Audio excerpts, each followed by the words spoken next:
really did not understand how much it would mean to pass. And it did. I have friends who showed up with a ginormous bouquet of flowers. Like I looked like Miss America.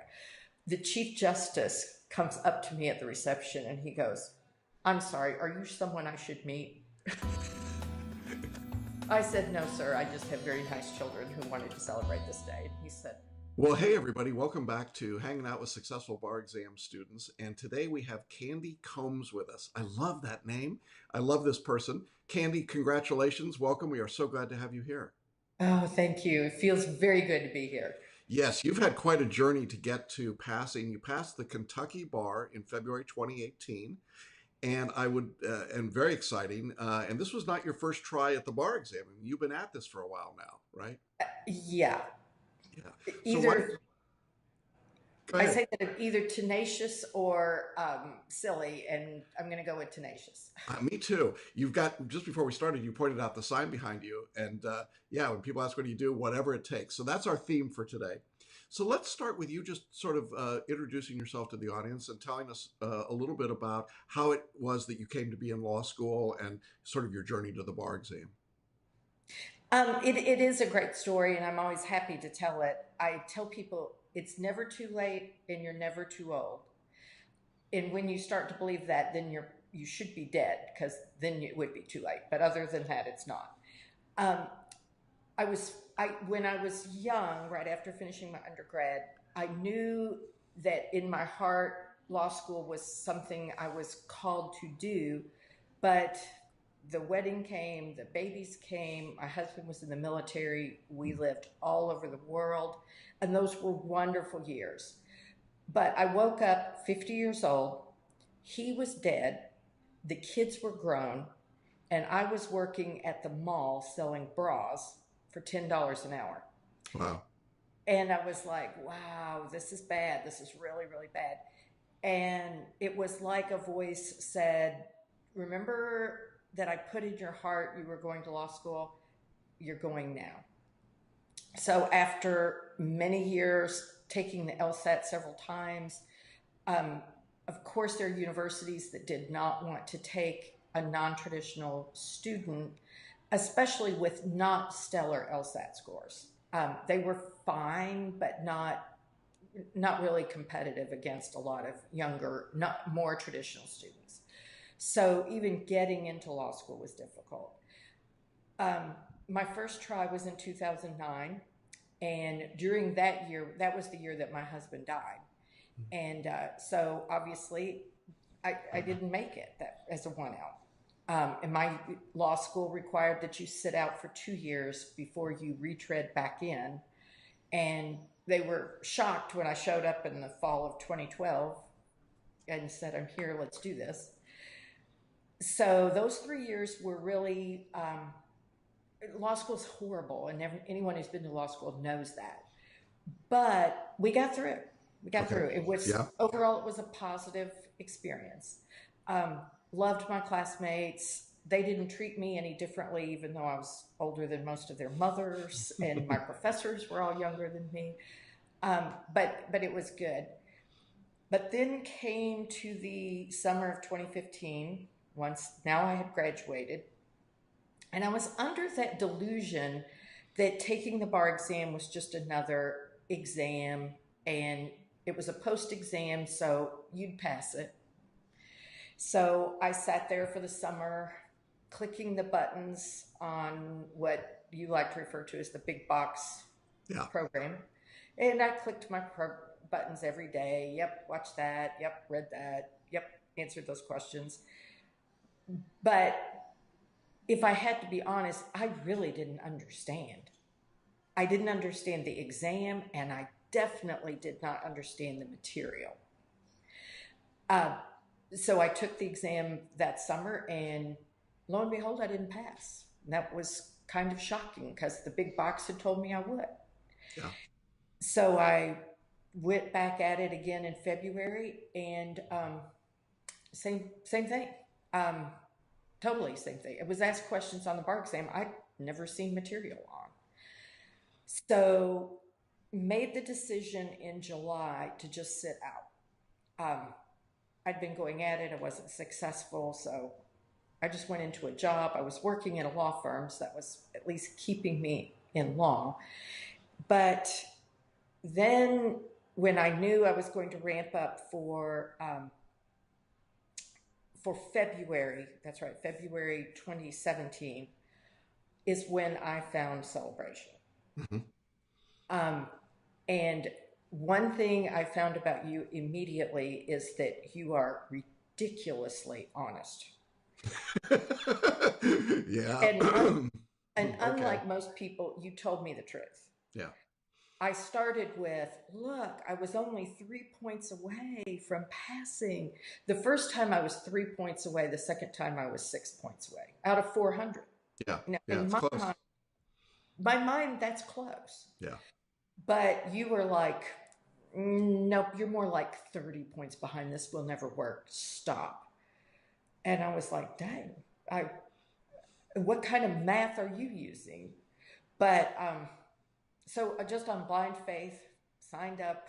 Um, the one thing I did that you later told me I shouldn't have done, and you were right about that too, unfortunately, to say, was I went back to my law school and for 6 weeks I locked myself in a room. Yeah. The problem with that was that I wasn't working during that time. And if I can repeat what you used, that was the same thing as setting off a nuclear bomb. Mhm. Because now they're looking to pick up my car. My rent was paid, but nothing else. So now I've got character and fitness issues. Yeah, and I remember that it was just sort of watching you crumble from the inside and feeling really kind of helpless to say, oh, for all you're doing all the wrong things for good reasons, and it's just going to tumble down on you, and of course it did. But I also think, Candy, that's a spot where a lot of people would have thrown up their hands and said, "No, Moss, I'm done. This thing has beaten me." I didn't know you well enough at that point to know that you were tenacious. Yeah, Uh, I would you not know, quit. yeah, and I came to understand that later, and it is one of the things that I admire the most about you. It's why you're going to be a fabulous attorney. You're the attorney I want, the one that just doesn't give up. But that was probably the low point for you. Is that fair to say? That was very bad. And worse than that was the day we got our scores back. Yeah, I was not successful then. yeah. So that was bad. So although I knew I would never give up, then I consulted back with you. You looked at my scores and said, and this is truth, and this is why I'm doing this interview for you today. You told me I was 30 points low, not three. And in that time, I made those 30 points. So now I had an MBE score that was so high, and you started looking at states that would take would Hmm. take that score and just Yeah, allow me to do the essay portion. You identified Kentucky, yeah. which is where I'm from. It's where my children are. It's where my sisters are. It's where my grandchildren are. It only made sense to go that route. Yeah. So let me just clarify for everybody what's going on here. Candy's trying to take the Tennessee bar, and the numbers and the way that they're reported out, scaled versus raw, are misleading, and you feel like you're much closer than you really are. So when we unpacked all of that and we realized where you were in that process, then the second step became: do you want to keep knocking your head against this wall in Tennessee? Or are your scores good enough that with some repurposing, we could find a better jurisdiction for you? And some people who are more cynical would call that forum shopping. But really, my point is, I want you to be a member of the bar. Once you're barred, the world, as you will discover, opens up to you. So we did some, uh, I think, strategic planning is a good way to put it. Right. And it happened to coalesce nicely with your personal life. It was sort of like, oh, well, Kentucky really works well for me, as you just explained. And I'm like, well, okay, to Kentucky. I mean, right? Yes. Yes. So you shifted your attention to Kentucky, right? Correct. Okay. And what And was different about the Kentucky exam? Well, and interestingly, I'd like to say this too. If you think outside the box, I live in Nashville. I'm talking to you from Nashville, but the Kentucky state line is 21 miles from here. People who commute far shorter distances, I could practice law Hmm. and still enjoy. I love Nashville. Nashville's fun. So, anyway, um, what was the question? I missed it. So, what was different about the Kentucky bar? And I don't mean bars in Kentucky, but the Kentucky No, bar. no. Um, Kentucky has a different format. They do six. The morning is Kentucky specific questions essay portion, and the afternoon is specific to the UBE. Right. So here's what happens in the morning. Those are mostly softballs. Hmm. So you walk out of there feeling pretty good, like got this, not a problem. Yeah. And then the afternoon hits you like a train. Yeah. And the UB is challenging. I mean, we move a lot of people into the UB, the Uniform Bar Exam, but don't misunderstand. It's a perfectly difficult test, Oh yeah. and the bar exam is more difficult. I mean, if you could have taken the bar in 2009 or even 2012, it was an easier test in many ways than it is today. So you're actually passing against a harder standard. So you went in and did the Kentucky bar the first time, but you weren't successful there, right? So now, what's your thought process? You've tried it once. You've got the tries in Tennessee behind you. You've got a try in Kentucky. Tell us about your thoughts and your sort of focus at that point. So here's what I did.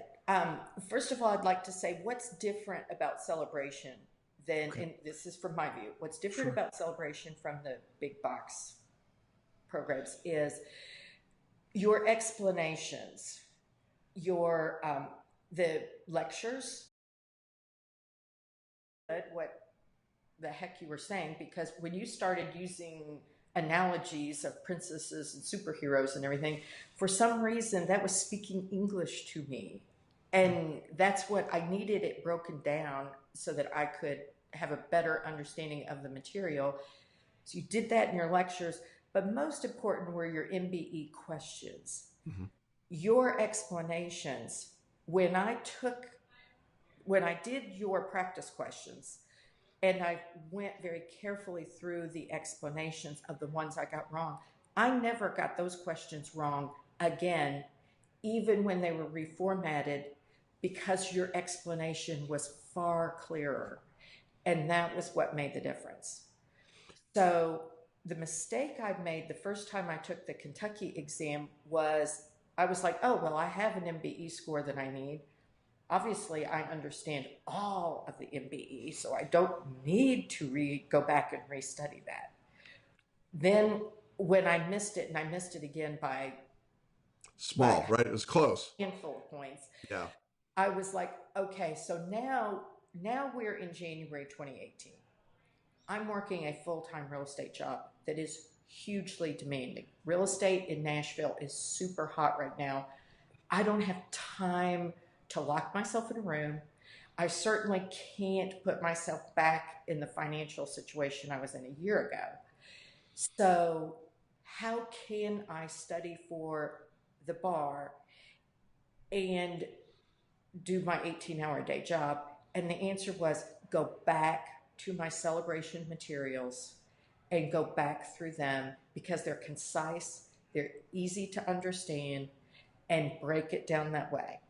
So and nobody hear me, but in 4 or 5 hours a day to study, which wasn't enough, um, the materials allowed me to go in and knock the exam out of the park. Yeah. And so you passed in February of 2018. Woo! What was that moment like? I really okay. So when you haven't passed, you start this head talk of that's okay. People don't judge me based on that. It has nothing to do with how God looks at me, how my family looks at me. It's okay. I'm no less a person. You do all this head talk convincing yourself that it's okay. And it is, but it wasn't okay with me deep inside. And it was something I had to accomplish. I had to finish that circle. So the minute, and I didn't expect to pass because I was used to not passing. The way Kentucky does their scores, your score is either in red or it's in green. So when I pulled my screen up, it was green. All I saw was the green. I didn't see the word Yeah, pass. yeah, All I saw was yeah. green. It's strange. It's the only state that does it that way that I know of. I'm screaming hysterically. My whole office comes running over. They're looking at my screen. They're like, what is this? What, you know, and I'm like, read it. Nobody understands. But at that moment, I said all that to say, at that moment, it did matter that I passed. And it did mean so much. It was, I couldn't speak for hours. It was unbelievable. Wow, that is awesome. And your family, I know, is extremely proud of you. They really couldn't. Okay, so this is the gospel truth. The day I was sworn in, which was a week ago or 10 days ago now, my son looked at me and he said, Mom, a lot of bets were lost today. Like, not our thank not God. our bet. Our bet paid off in spades. Um, the picture of you, which I think we're going to use for this interview, is you being sworn in your skirt and suit, and it got a lot of reaction on our Facebook page, didn't it? A lot of Yeah, people were like, "Whoa, this is awesome!" There's this grandma, right? Getting sworn in, never giving up, never quitting. You were very much involved in our private Facebook community and the group coaching calls, right, with yes, Kelly? that's huge. Yeah, can you talk a little bit about that? Because I know those were your biggest cheerleaders, really, in many respects, outside of your family, probably. No, they were bigger. Okay. So, what was the benefit of the group coaching for you? When you're studying for the bar, you're isolated. Even if you're around other people who are studying for the bar, the rest of the world doesn't get you. And you are in a mindset that nobody understands. And so those meltdowns, those frustrations, the group allows you to feel normal and encouraged. So I literally lived for those hangouts, if you would, back in those days, because that was the only place I felt normal, comfortable, and that I was okay. Yeah, and we hear that from so many of our students that participate, and I know that one of the benefits also is that past successful students uh, come and stay and help out, and I'm hoping that you continue to do that. I'm pretty sure you're on the invitee list for an upcoming group coaching call to come back and Good. share I your would wisdom. love to, because you need somebody who can say, "Yep, been there, Yeah. done that." Yeah, I'm sure that there are people who are going to watch this interview, Candy, who will say to themselves, "Well, I'm a little bit older. I'm non-traditional. Maybe I didn't do things in the normal, whatever normal means, way, and I've had some not successes, right? I've had some setbacks." Your story is pretty remarkable in that you just did whatever it took to get through. But what advice would you offer that person that's sort of going, I don't know, it's hard, it's frustrating, it's all those things that you've felt. What would you say to them at this point? It is hard and it's frustrating, but it's discouraging. And you've worked so hard. You have a degree that most people can't even begin to start, much less finish. But it is the full circle thing, and it's so worth it. Never, never, never give up. Just keep doing it. Yeah, I think that's it. And I think, you know, it felt like it was all worth it, didn't it, when you had your hand up taking Oh, the oath? totally. Yeah. And I think that it opens up the doors to so many things. I mean, in this world, I mean, you're only a few miles from the border, but even if you were a long way away, the truth is, once you're barred somewhere, you're Yeah. able to do so many things. All right. I mean, you're already probably discovering that. It's pretty remarkable. In spite of the fact that each state has its own bar exam and its own bar membership, there's a fair amount that can happen across state lines. So I think it does that. And of course, it changes the mental set, right? It's just, Oh, okay. This past Sunday, one of my law school buddies, these were all traditional students, was married, and a whole lot of those guys were there. I walked in and they were shocked at how much, this is going to sound silly, but how much younger I looked, how much they were like, you stand taller, you speak clearer, you're different. And yeah, I think that's probably true. Wow. Well, this is just awesome. We are so proud of you and so pleased for you. The reason we do what we do is to have moments like these and to see stories like yours come to full circle. I mean, a 9-year odyssey for you. And it's just so wonderful that you've accomplished this. And I don't think this is the end of your accomplishments by any means. And so I'm looking forward to seeing what you do as a tenacious lawyer. I think it's going to be pretty wonderful. But I know that it's just that sense of having climbed over the hill and saying, yep, Yeah. I'm here. I did it. Interestingly, I would like to piggyback on one of the statements you made was, yeah, I really didn't fully understand how much it opened up. But my inbox is now full of opportunities all over the country, Yeah. just because I am barred in a U.S. jurisdiction. I have to say, I didn't understand that. And it's huge. I'm glad you're saying that because I say it to people all the time and they go, I don't get that. Yeah, that's Yeah. what happens. The world is different. Back when I was doing all this and when dinosaurs roamed the earth, it was a very different world. Today, we are much more universal, and the Yes. UBE is making that even more so. But, I think that one of the great things about your story was that you, in not giving up, you also didn't just say, well, I'm going to keep repeating the same errors. I'm going to try and find a solution through these challenges. I'm going to find a way to get to the end result. And I think if there's a takeaway for a lot of people, it should be not only don't give up, but be creative. Think out of the box. Ask yourself, what else can I do that will get me to my ultimate end goal?